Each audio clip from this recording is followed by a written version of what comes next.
Hello, everybody. Welcome to the Buckeye Weekly Podcast. I am Tony Gerdeman, here, as always, with Tom Orr. Tom, how's it going? Tony, Ohio State football is back. It's awesome. Yes, it's just practice 3 of spring football, but, no more spring break, so I didn't get to go on spring break, so why should anyone else? I hear you. If we can't go, nobody should be allowed to go. It's one of those things. If you smell something that's bad, here, now you need to smell this. This is bad. And so, yeah, I'm thrilled that everybody else is done having their fun, and now they can just get back to work.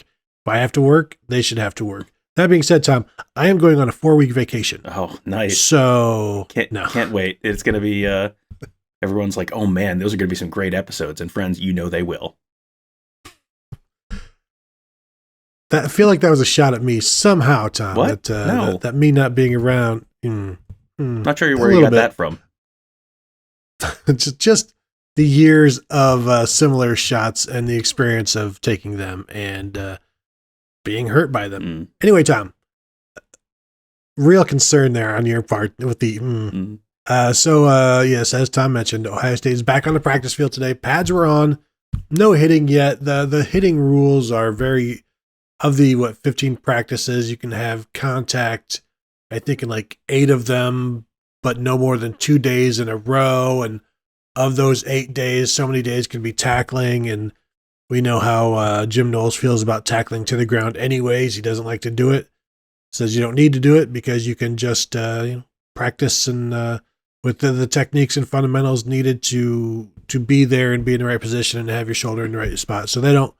Nothing big happening right now on the practice field, but Ryan Day did check in with the media afterwards and spent, his standard 30 minutes answering questions. And I think what the topic of the day or the stuff that people wanted to cover initially was asking about Harry Miller, and he was on the Today Show this past week talking about his letter, his path, his journey, so Ryan Day was asked about that and asked about, do you, seeing how this has turned out, do you have pride? Do you take pride in what you've done for Harry and for the program? And he said the pride comes from seeing Harry put the work in, and to me that was impressive. He said they put the structures in place, but it's up to the people to do the work, and Harry has certainly done that.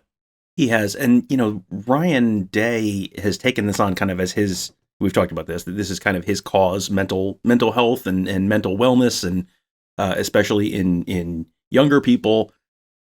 Good for Ryan Day for not making this about himself. Like, this would be a very easy thing to, look what I did. And that's not what it is. And that's, when you're trying to help someone, you're not, it's not about you. And I think that shows you, not that there was really much question about this, but, Ryan Day's heart is really in the right place on this whole thing. What I thought was interesting was, like, he is not just leaving the door open for Harry Miller to come back to the program in some form, not as a player, but in some form.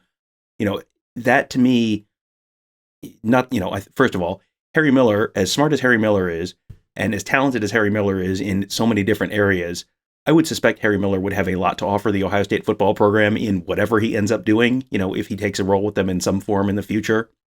But I think that's also, you saw the video of David Ajabo up at Michigan and, blowing out his Achilles during the pro day up there. And it just, like, the visuals just weren't good. It was just like he went down, he's on the ground, and everyone just, like, moves on with stuff. And it's like I know that's kind of how things work, and it's kind of keep things moving and all that kind of stuff. And that's probably true. You saw NFL people talking about the fact that, yeah, that's just kind of how it is in the NFL. But this is like caring for the whole person, even after, you can't get anything from them on the field anymore. Like, they can't provide for you on the field anymore. That's okay. We still care about you. We still want you to be a part of the program. That to me speaks highly. And again, I don't want people to read that into that, like, Jim Harbaugh hates his players and only, he's just going to grind them up into Soylent Green as soon as their eligibility is done. Like, that's not what I'm saying. I just want to, this is much more you've sort of just gotten some perspectives on the visuals around this and how people are kind of treated. That to me speaks pretty highly of Ryan Day and the culture he's building. What you're saying, Tom, is that Michigan's training table is made of David Ojabo? Yeah, I don't think they have ground him up into Soylent Green. No, but yeah, it is. Sorry, spoiler alert for a film that came out 40 something years ago.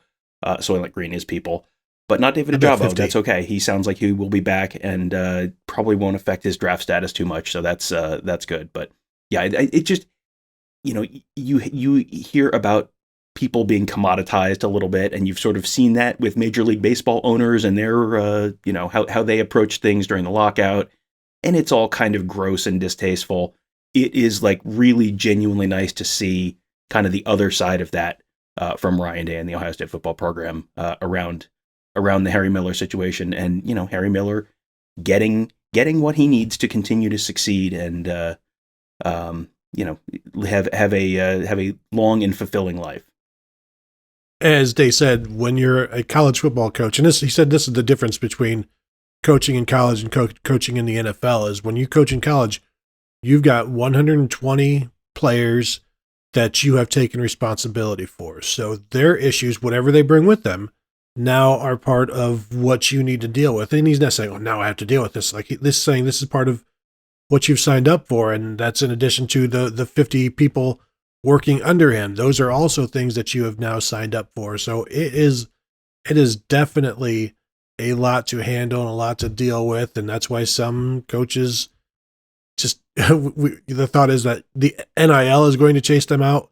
Like there is so much more than just NIL going on for college coaches that they have to handle. And it's good to see the resources being put in place to handle stuff that wasn't necessarily all that important or talked about 10 years ago. And it's certainly already paying dividends and saving people, and will continue to save people. Tom, we can also talk some football if you like.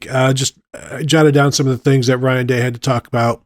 Of course, surprise, surprise, the Leo position was asked about. Tom, they are now 3 practices in, still working on their base defense, still working on the 4-down stuff. They have not done anything with the Leo. They will eventually get to that. Day said he that package has been productive for Jim Knowles at both Duke and Oklahoma State. So it will eventually get here. It's just not here yet, Tom, and I hope the people can be patient. It is March 22nd. Maybe by March 24th, it'll be installed and we'll know everything about it, but we probably won't. It is still, and I can make fun, but it is still like a very big question in terms of who is your weak side defensive end? Who is your strong side defensive end? Can we know these things so that we can move on and start to over focus on other things? Like JT Tuimoloau, yes, he's going to be a strong side defensive end, in my opinion. But what about everybody else? And that's coming. It's just not here yet. And I hope people can remain patient. And when I say people, I mean the media asking the questions, apparently. It's definitely one of those Christmas has not come yet. This is what everyone's looking forward to. This is the big shiny object. I remember a couple of years ago it was the bullet, and all the questions were about the bullet because it was like, oh, this is new, this is different, this is exciting, and then it turned out to not really be much of a thing. Now it's like, okay, this is now the new exciting different thing, and it's like, oh, this will be something we can talk about and write about for months and months coming up. So yeah, I think everyone is probably very interested to see not only who fits there, but how they're going to use it and move it around, because that's going to be a very different thing than what we've seen from Ohio State defenses in the past. And you've seen incredible production out of that spot from Oklahoma State and Duke and previous stops for Jim Knowles. So it's something that I think people are excited about, interested in. But, we talked before spring break about the fact that they're going to be sort of deliberate about this. They're not going to rush into throwing something out on the field. They want to get the basics down with sort of what they have run before, get everyone comfortable with that, and then they'll install this a little later on.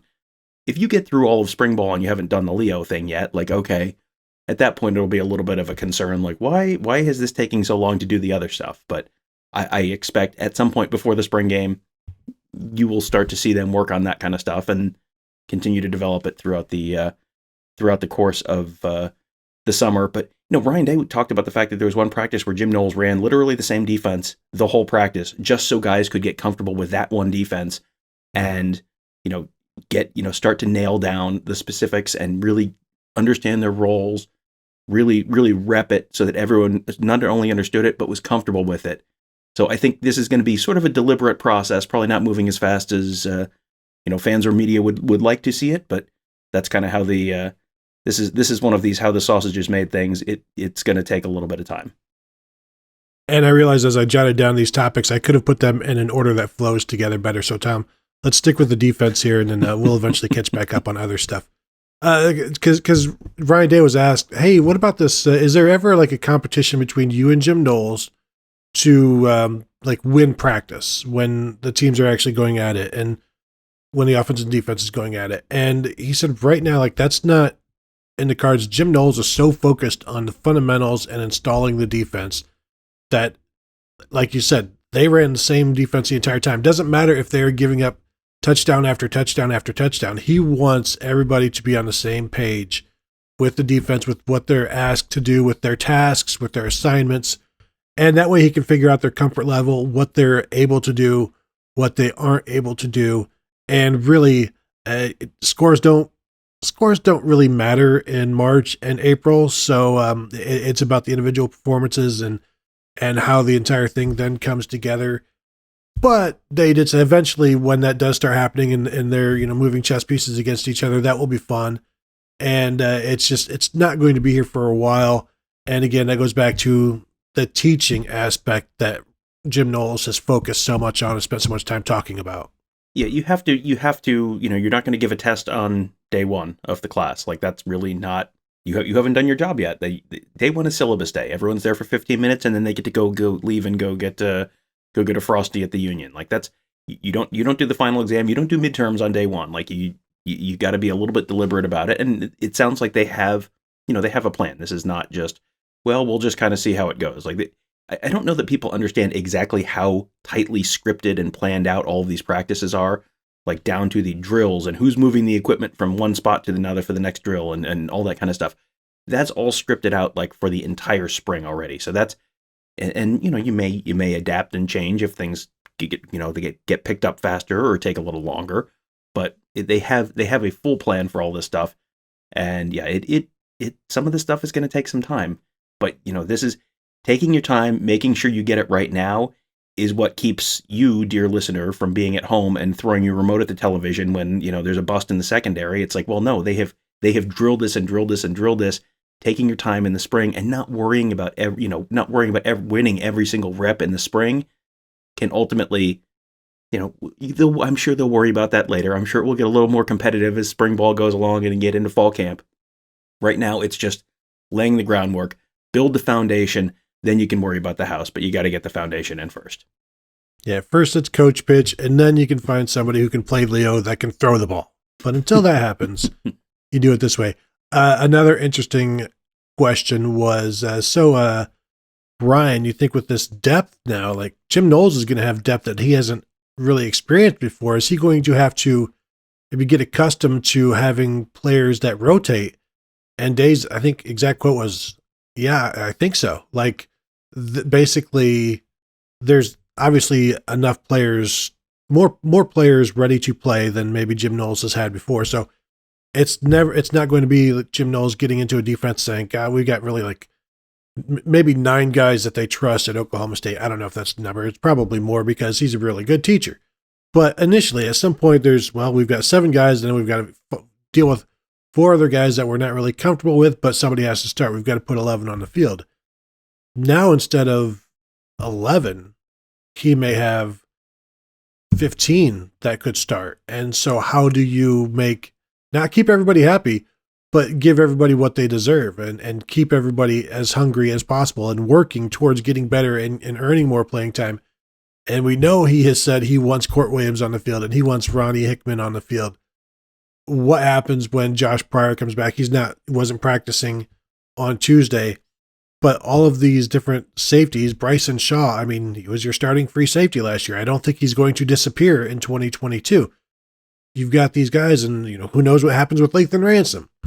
And so you've got all of these different guys, and that's just the safeties. We've discussed the linebackers where, you probably have 4 or 5 guys that, well, they got 5 guys with starting experience when you consider Palaie now, Teote, and that's not even including a starting running back with experience in Chip Trainum. But you've got all of these guys, and it's not just going to be, say, 7 guys playing in the back 7. We know defensive line always rotates, and that's not necessarily the case for the back 7.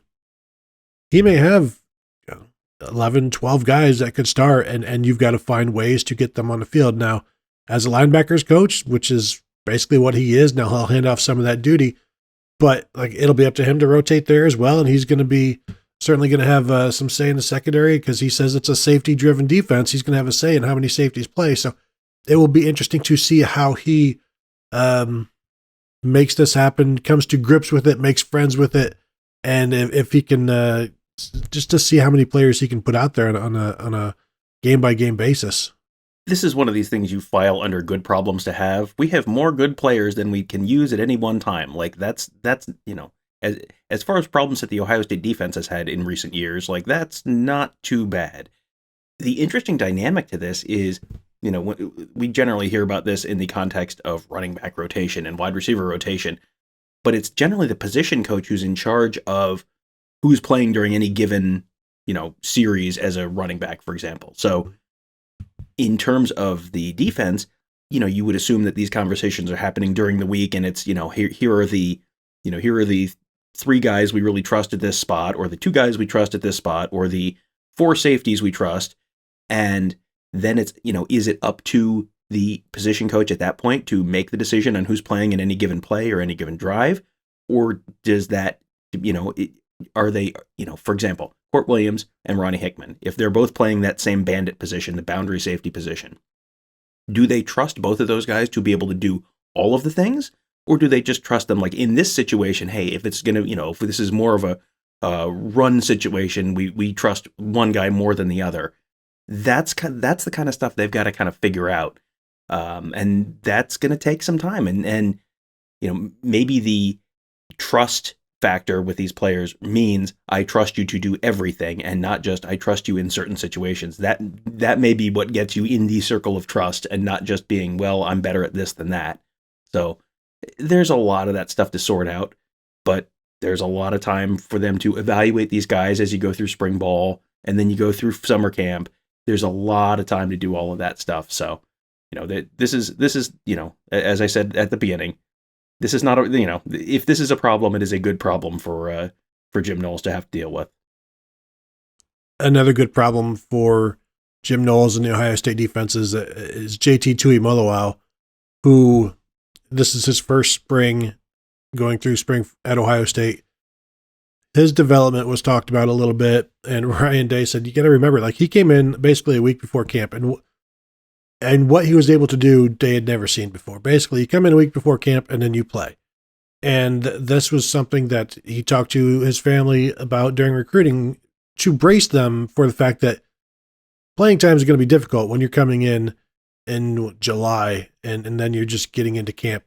And this is one of those things we've talked about before, Tom, where you watch guys, when we get a 30-minute window of practice, you see where they are repping that first practice. And then when you get to go again, 2 weeks later, have they moved up? And he was a guy that moved up and was able to move, progress and finally, ended up starting a game. But now Day is trying not to be too giddy in his answer about what JT Tuimoloau is going to be. But basically he says, he'll have this spring, then the summer, which will be his first summer at Ohio State, and then fall camp. Then he will have an entire year.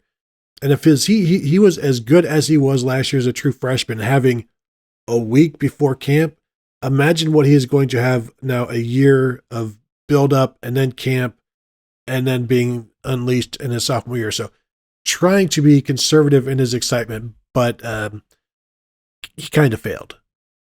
It would be almost impossible not to fail at hiding your excitement in that kind of situation. I mean, go back and listen to some of our shows from last summer. When we're talking about JT Tuimoloau, we're saying this is a guy who's going to come in and it's going to take some time. He's not going to be able to, step right on the field. It's too big of a jump. He, didn't get to play last fall. He didn't play the fall of his senior year. That got bumped to the spring because of COVID stuff out in Washington. And, he didn't come in for spring. He wasn't even in for all of summer. He came in very late. And you have to be patient. You have to be reasonable with your expectations. And then he's on the field more than Jack Sawyer in game 1 against Minnesota. It was like, well, forget everything we just said, because we apparently we didn't want to oversell this, but we apparently way undersold this. How good and how immediate an impact he had. And some of that is he was just physically more developed and just bigger and more ready for the college game than Jack Sawyer was, just based on the size he is. But there's also just the skill level there, the technique there. He came in a lot more polished than a lot of players do from the high school level to the college level, which is why he was ranked the number 1 player in the country by some services. Like that, generally it takes some skill to get there. And we'll get to Devin Brown in a minute in a related note. But, JT Tuimoloau just, he exceeded expectations immediately and then kept growing. And now he finally has the opportunity to, go through a winter workout with Coach Mick, now go through spring ball, then go through all the summer stuff, then go through fall camp. Like, think about, we talk how often about, the big jump that guys make from the first year to the second year. And, you hear quarterbacks talking all the time about, I didn't know anything freshman year. I thought I knew something. I didn't know anything. And how much different that second year is. JT Tuimoloau didn't even have the normal amount of first year prep, and he did what he did. So yeah, that is we try not to set unrealistic expectations, but if you have unrealistic expectations for JT Tuimoloau this year, I don't think we can really blame you. That's JT Tuimoloau's fault. Yes. Write him the letters. Actually, don't. We will get to that in a bit as well. Don't at the players, gang. Yes. Speaking of first year, 2 second-year defensive linemen, Tyleik Williams was also discussed. Tyleik Williams now is in better shape, and that was really the problem last year. He couldn't go extended periods of time, and people ask, well, why didn't he play? Why didn't he play? And they said he could go for like 1 or 2 plays at a time, and then his production would drop, his speed, burst, strength, and athleticism would drop, and so they've had to work on getting him in better shape. This is another guy that Day was pretty excited about, and he's already shown flashes this spring, had a good day today. I thought one of the more interesting things is he said Tyleik Williams is one of the best athletes on the team. He has one of the best 0 to 10 yard splits on the team. And I remember back in the day, I think the NFL Combine, like Deion Sanders had like the fastest 10 yard split, and then Javon Curse was the same. Like they tied the first 10 yards in their respective 40-yard dashes at some point, maybe pro day or something like that. But when you've got a guy that Tyleik Williams, basically, that's really where, if you're going to measure defensive lineman speed, you don't need to go more than 10 yards, basically. Like, that's good. That's all we need, just the 10 yards. And then if you slow down after that, you've already flushed the quarterback out of the pocket anyway, and you've created your havoc. So good job. You can, in fact, if you just want to stop at 10 yards and just fall over and like, this is where I go, like put a shot collar on them and this is where I know to stop, that's fine. But when you've got an athlete like that and a guy that stronger, but it's the shape, the stamina that they've been working on, and he's getting there. And so that should make every Buckeye fan happy, especially those who are asking, why doesn't he play? Because when he plays, he's productive. It's just he wasn't able to play enough he wasn't able to be in the kind of shape to get enough snaps per Larry Johnson and Ryan Day, basically, or Larry Johnson. And that's the really exciting thing. Like that, this is, a little bit of an offshoot of the JT Tuimoloau thing, where that was maybe just like, mentally and physically, just, how much was he going to be able to handle on such short prep, coming into Ohio State so late. And what you saw in the first year was exceeded your expectations. And then it's like, oh man, with another year, what can he do? It's basically the same conversation with Tyleik Williams, except it sounds like it's more conditioning than the mental piece of the game. It just, what you saw, and the 0 to 10 thing jumped out to me too. Like, if that's what you need, like think about like Devon Hamilton. Like Devon Hamilton was an absolute nightmare on the interior of the defensive line because he was so quick and he could shoot those gaps. And he ended up with what did he have, 6 sacks or something like that his last season.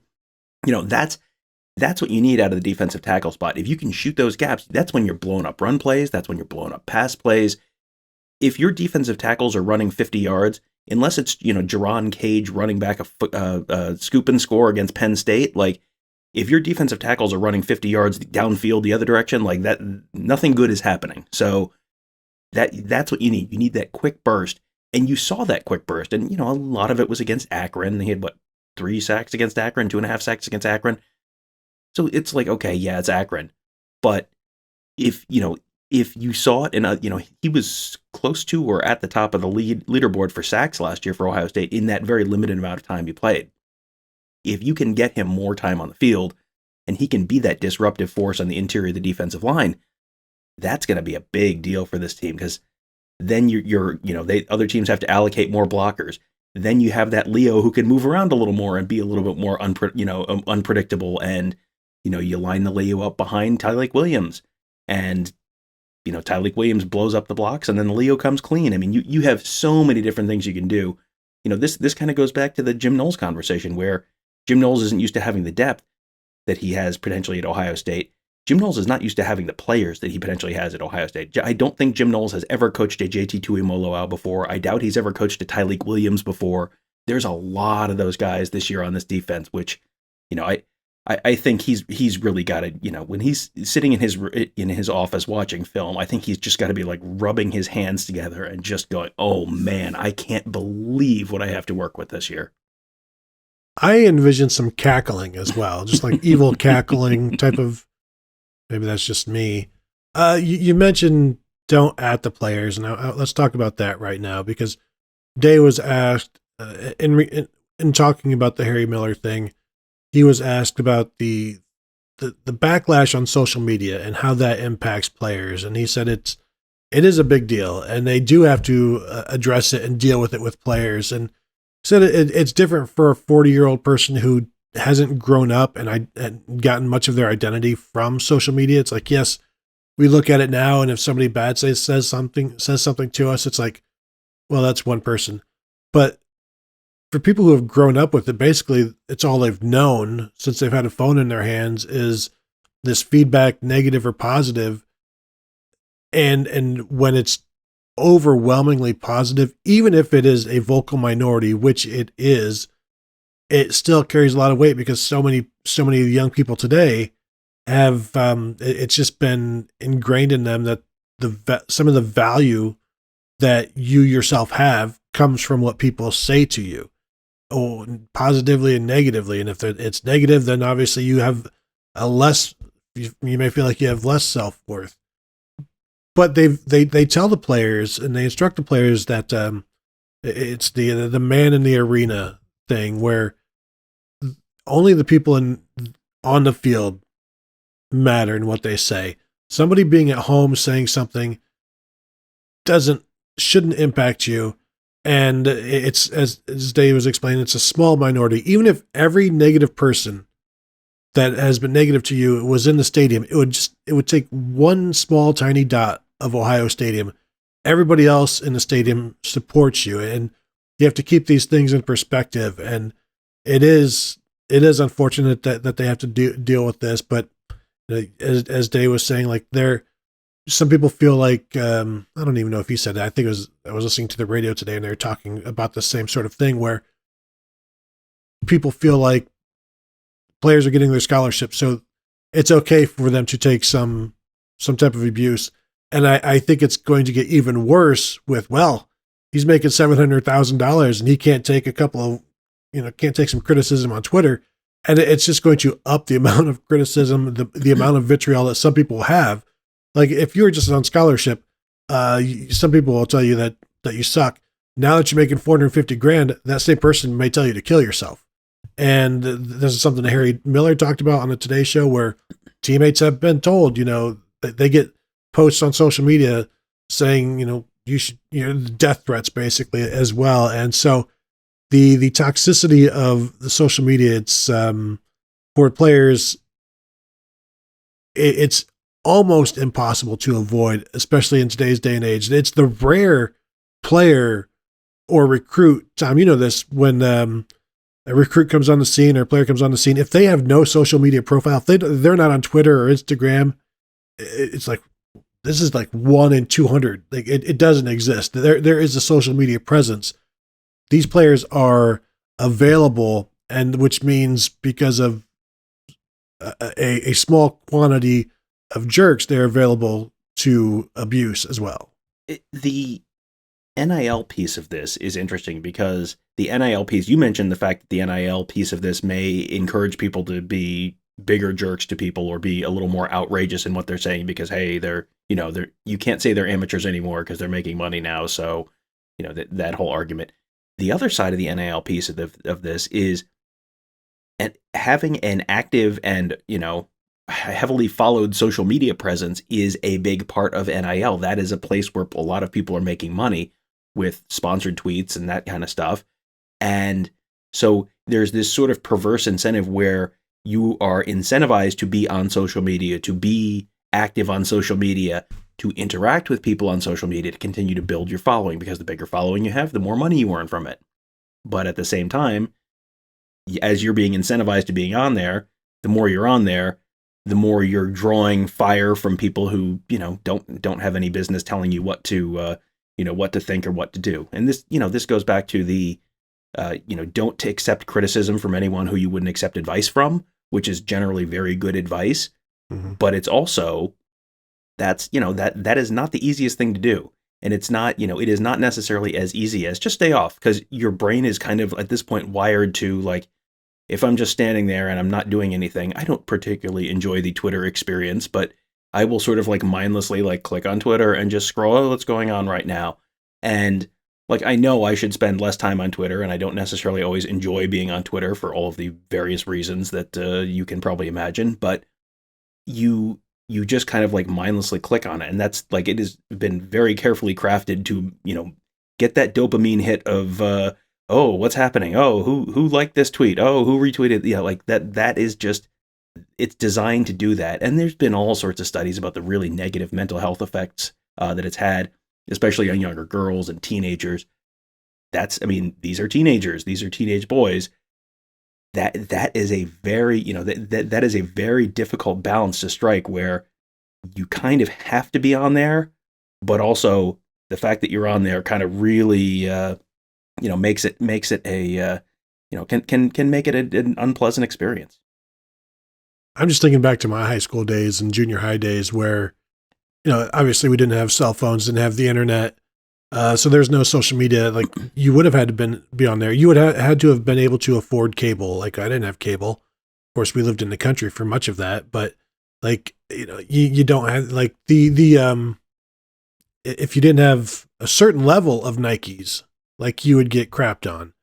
And that was kind of that was what we had to deal with. Like, I couldn't even imagine that, and then this and this and this and this. And, it's a lot to deal with. And that's something that Ryan Day has continued to focus on, because he sees that and he understands that. And I thought it was interesting to me that when he was asked about Marvin Harrison Jr., like, hey, how's this great player doing? He talked about, yeah, he's great. He's disciplined and he's skilled, and he has made the most out of that.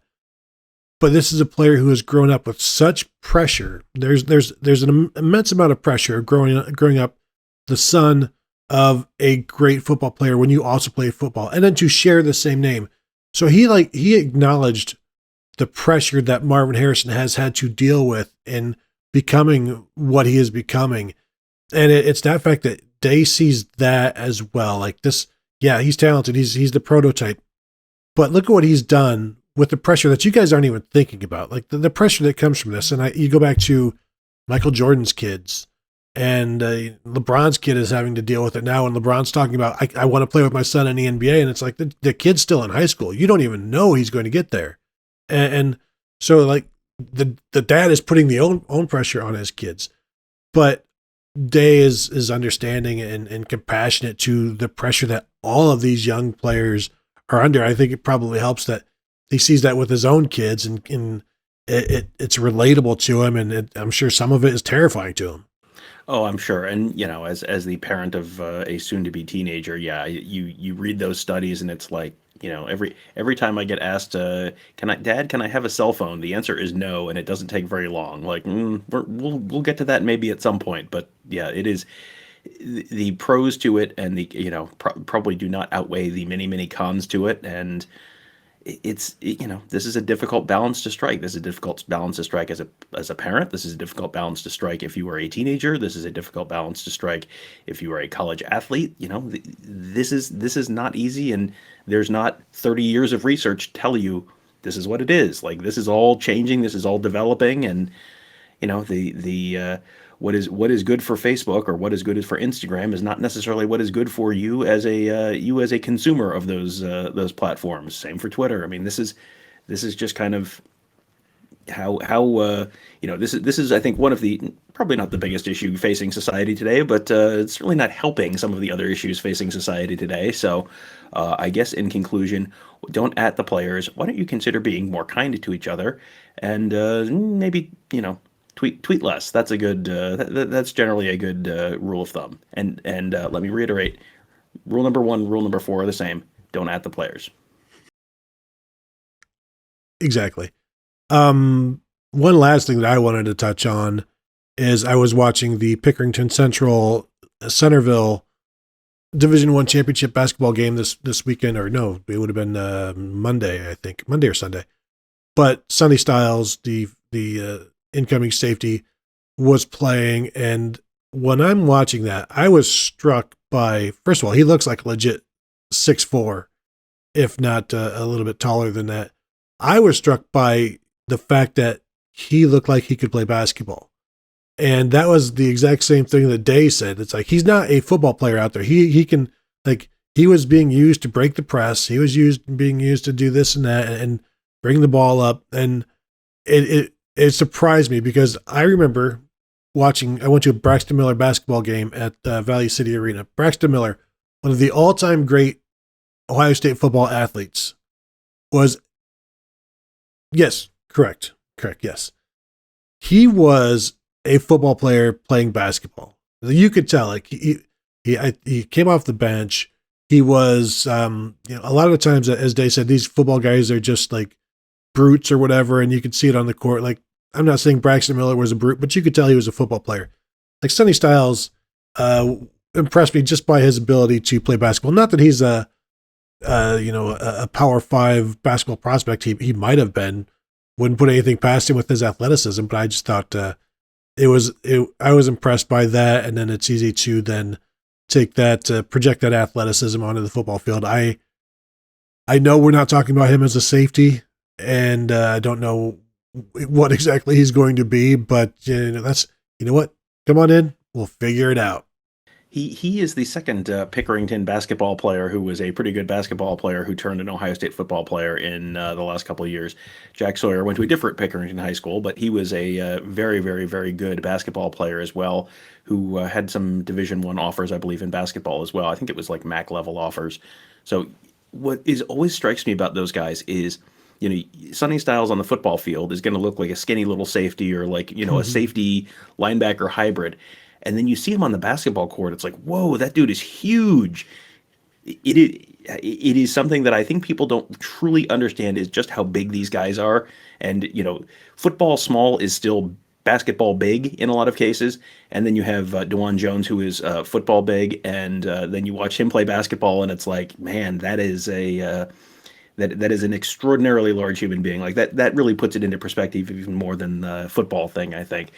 But yeah, that's great. If you are a multi-sport athlete, that is one of the best things for your development as a player. Coaches will try and recruit multi-sport athletes almost, not exclusively, but almost exclusively. That is something that, the science has sort of shown. Like, you want to play multiple sports. You don't want to be year-round. You don't want to specialize. You want to, Luke Montgomery, for example, he's a basketball player. He's an offensive lineman up in Findlay right now and coming to Ohio State to play offensive line, but he's a basketball player too. That is something that really helps with your explosiveness, your physical development, all that kind of stuff. So, yeah, and Sonny Styles, yes, I'm with you. You look at the Sonny Styles highlights, and it's like, man, He is maybe the biggest player on the court. He's also the most explosive and athletic player on the court. It's like, and he's playing at a very high level. Like this is not like lousy teams in your division in in your conference. This is real high level basketball, and it's like he might be one of the best basketball players on the court, and this is the best basketball in the state of Ohio. So that seems good. And I think at times he was defending Gabe Cupps, who is a point guard headed to Indiana. Might be the Division I Player of the Year in Ohio. Was manning him up as well. Tom, I've got nothing else. You mentioned Devin Brown. Was there anything else that you wanted to throw out there? Oh, just Devin Brown was just, sort of, this is still very early, but Ryan Day seemed like he was very happy with Devin Brown's progress early. You can sort of get the Quinn Ewers, like he's still finding his way around the facility kind of talk about a young quarterback. This was a little different, still very early, but seemed like Devin Brown was Ryan Day's pretty happy with early returns on Devin Brown. Anything else then? Are you set? Are we good? We're set. All right, we are set. We are good. That will do it for today's show. I want to thank you all for joining us. Ohio State football is back. More spring practices later in the week, and then eventually, I think once April hits, they go to a Monday, Wednesday, Friday schedule instead of a Tuesday, Thursday. So we'll be back with you as we can, and we'll have another show this week for you at least. So thank you all for tuning in, and we'll talk to you guys later.